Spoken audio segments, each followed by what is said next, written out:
Dalam sebuah riwayat yang pernah dikisahkan, di tengah ketenangan kota Madinah, Rasulullah SAW duduk dengan santai di salah satu sisi masjid dan dikelilingi oleh para sahabat seperti Abu Bakar, Umar, Ali, dan yang lainnya.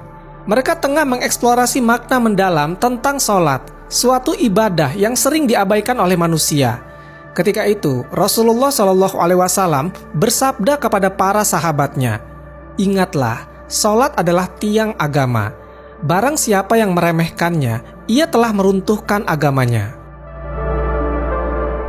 Rasulullah SAW pun ketika itu sambil memandang wajah-wajah sahabatnya dan memastikan pesan ini menghujam di hati mereka. Tiba-tiba pintu masjid terbuka dengan keras. Di depan pintu ada seorang pemuda yang sedang berdiri dengan mata yang bengkak dan pipi yang basah dengan air mata. Pemuda itu perlahan memasuki masjid dan tiba-tiba dia menghentikan langkahnya. Pemuda itu pun kemudian berkata, "Wahai Rasulullah." Suara pemuda itu nyaris tidak keluar karena sesak di dadanya. Pemuda itu melanjutkan berkata, "Izinkanlah aku berbicara dengan Anda, wahai kekasih Allah." Rasulullah SAW kemudian memandang pemuda itu dengan penuh belas kasihan. Rasulullah SAW bertanya, "Wahai anak muda, mengapa engkau menangis? Kemari, duduklah di sisiku." Pemuda itu pun duduk sambil menundukkan kepalanya. Kemudian si pemuda berkata, "Ya Rasulullah, ayahku telah meninggal dunia.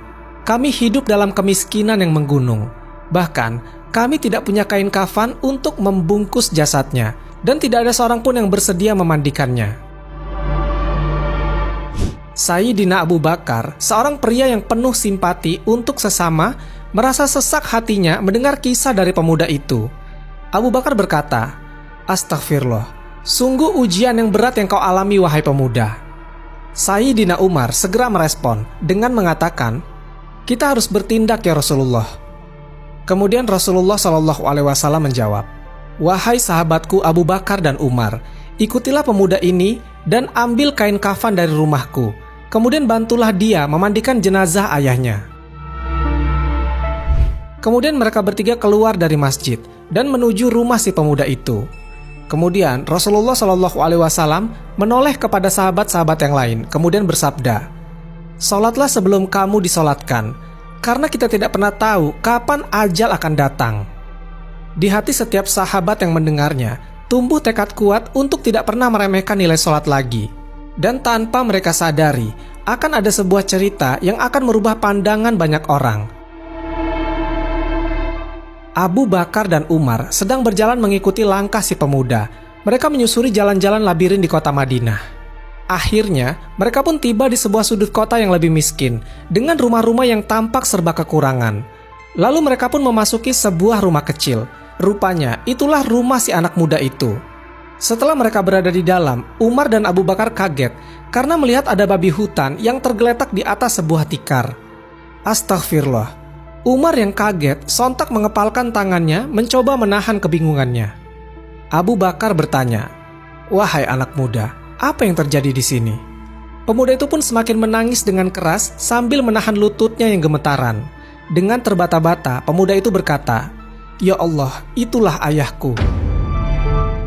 Bagaimana ini bisa terjadi? Abu Bakar bertanya sambil berusaha menjaga ketenangan meskipun dirinya juga tercengang. "Wahai anak muda, bisakah kau menceritakan lebih lanjut tentang ayahmu? Bagaimana mungkin ayahmu bisa berubah menjadi seperti ini?" tanya Abu Bakar kepada pemuda itu. Pemuda itu pun mencoba mengendalikan tangisannya. Lalu pemuda itu menjawab, "Ayahku dulu seorang pedagang, tapi dia sering meninggalkan sholat. Bahkan dia tidak pergi untuk sholat Jumat. Katanya dia terlalu sibuk mencari nafkah." Umar terdiam sambil merenungkan kata-kata yang baru saja didengarnya. Rasulullah SAW telah bersabda, "Barang siapa yang meninggalkan sholat, maka ia telah kafir." Abu Bakar mengingat sabda dari Rasulullah SAW tentang pentingnya sholat sebagai tiang agama. Kemudian Umar berkata, "Kita harus melaporkan ini ke Rasulullah. Kejadian ini jelas di luar pemahaman kita yang terbatas." Akhirnya mereka bertiga pun kembali ke masjid dengan hati yang penuh dengan pertanyaan dan rasa penasaran, tapi juga dengan tekad untuk mencari sebuah jawaban. pemuda itu berjalan di antara kedua sahabat. Dengan sesekali mengeluarkan suara isakan tangis, pemuda itu berdoa dalam hatinya. Dia berharap ada penjelasan atas misteri yang mereka temui ini. Saat ketiganya sampai di masjid, suasana di dalam masjid sudah berubah. Rasulullah SAW terlihat tengah menantikan mereka bertiga. Wajah beliau serius tapi juga penuh harapan. Para sahabat yang lain juga merasa bahwa sesuatu yang besar sedang terjadi.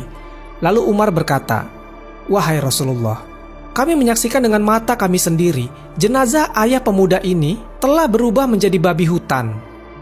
Semua yang ada di situ mendengarnya kaget dan menanti dengan nafas tertahan sambil menunggu reaksi Rasulullah SAW. Mereka di situ tahu bahwa momen ini akan menjadi pelajaran berharga yang akan mereka kenang seumur hidup mereka.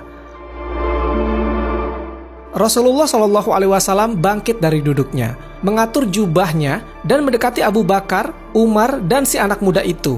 Beliau berkata, "Wahai anak muda, bawalah kami ke rumahmu."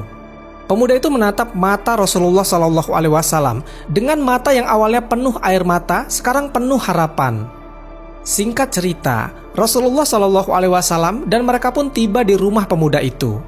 Rasulullah SAW langsung menuju ruangan di mana ayahnya berubah menjadi babi hutan.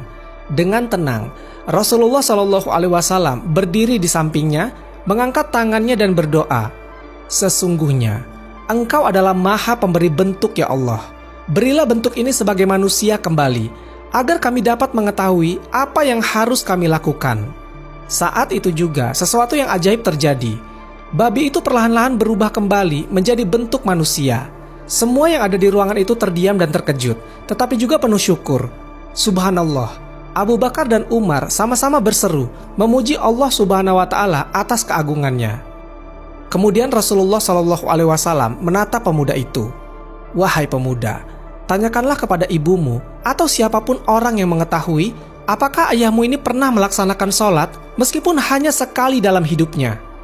Pemuda itu pun merenung sejenak, lalu menjawab, "Ya Rasulullah, aku ingat mungkin ada satu kali ayahku pernah melaksanakan sholat, yaitu ketika sholat bersamaku waktu aku masih kecil." Mendengar hal itu, Rasulullah SAW menghela nafas. Alhamdulillah, ada sedikit kebaikan yang bisa menjadi pemberat dalam penilaian akhirnya.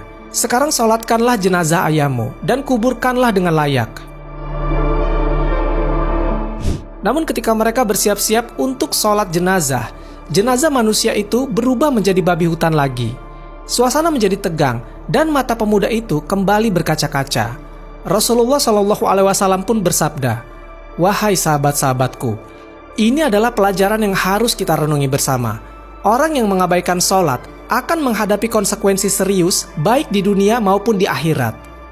Wahai anak muda, ayahmu ini diberikan kesempatan oleh Allah Subhanahu wa Ta'ala untuk kembali ke bentuk aslinya karena pernah satu kali melaksanakan sholat. Namun, karena dia terus meninggalkan sholat, dia kembali berubah menjadi seperti ini lagi." Semua orang yang ada di situ dirundung kekhawatiran. Mereka pun kedepannya bertekad untuk memperbaiki diri, terutama sholatnya. Pemuda itu pun bersumpah dalam hatinya untuk tidak pernah lagi mengabaikan panggilan sholat.